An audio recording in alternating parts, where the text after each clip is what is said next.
एक ऐसा युद्ध जिसने शुरू होते ही ईरान के सबसे शक्तिशाली इंसान यानी सुप्रीम लीडर अली खामनेई को एक भीषण हवाई हमले में ख़त्म कर दिया। जी हाँ, अमेरिका, इजराइल और ईरान युद्ध के पहले ही दिन खामनेई साहब की मौत हो गई, जिसके बाद पूरी दुनिया दहल उठी। अब 2 हफ्ते पहले जैसे तैसे एक सीज फायर साइन भी हुआ, लेकिन वो जमीन पर पूरी तरह से नहीं उतर पाया। और आज कतर की राजधानी दोहा से जो खबरें आ रही हैं, जो इस युद्ध को एक बेहद खतरनाक मोड़ पर ले आई हैं। दुनिया समझ रही है कि दोहा में दोनों देश बैठकर शांति का रास्ता निकाल रहे हैं। हकीकत यह है कि दोनों दुश्मन एक कमरे में बैठना तो दूर, एक दूसरे की शक्ल तक देखना नहीं चाहते। रॉयटर्स की रिपोर्ट कहती है कि ईरान ने अमेरिकी दूतों से सीधे मिलने से साफ मना कर दिया है। तो फिर ये बातचीत चल कैसे रही है? अमेरिकी नेगोशिएटर्स पहले दोहा पहुंचते हैं, फिर ईरानी टीम आती है।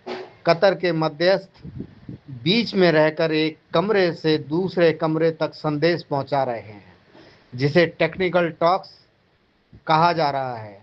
ईरान की जिद है कि आगे की कोई भी बात तब होगी जब 2 हफ्ते पहले हुए सीज फायर की शर्तों को पूरी तरह जमीन पर लागू किया जाएगा। बिना बिना सुप्रीम लीडर के चल रहा ईरान इस वक्त बेहद दबाव में है, लेकिन उसके पास एक ऐसा ब्रह्मास्त्र है जो पूरी दुनिया की अर्थव्यवस्था को घुटनों पर ला सकता है, और वो है स्ट्रेट ऑफ हार्मूज। बातचीत के इस बातचीत के बीच ईरान ने पूरी दुनिया को चेतावनी देते हुए कहा है कि ये समुद्री रास्ता उसकी शक्ति का सबसे बड़ा हथियार है। फर्क समझिए, ये सिर्फ एक बयान नहीं बल्कि खुली धमकी है कि अगर अमेरिका या इजराइल ने दोहा में अपनी शर्तें थोपने की कोशिश की, तो ईरान इस रास्ते को ब्लॉक कर देगा, जिससे पूरी दुनिया में कच्चे तेल की सप्लाई ठप हो जाएगी और पेट्रोल डीजल के दाम आग लगा देंगे। इस पूरे युद्ध और कूटनीति के बीच अमेरिकी राष्ट्रपति डोनाल्ड ट्रंप का अपना एक अलग ही गेम चल रहा है।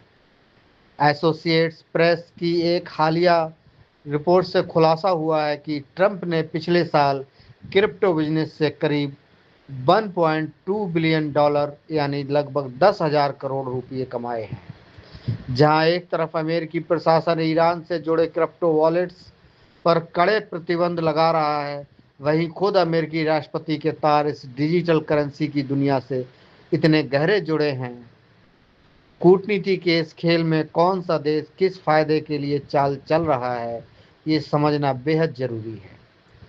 तो फर्क साफ है दोस्तों, सुप्रीम लीडर के खोने के बाद भी ईरान झुकने को तैयार नहीं है और अमेरिका सीज फायर के जरिए अपनी शर्तें मनवाना चाहता है। क्या ईरान स्ट्रेट ऑफ हार्मूज को बंद करके दुनिया को तीसरे विश्व युद्ध की तरफ धकेलेगा, या दोहा में कतर कोई बीच का रास्ता निकाल लेगा? आपको क्या लगता है? कमेंट में अपनी राय जरूर दें। इंटरनेशनल पॉलिटिक्स के इस सबसे बड़े खौफनाक सच को समझने के लिए वीडियो को लाइक करें और सब्सक्राइब करें। मिलते हैं अगली वीडियो में। जय हिंद।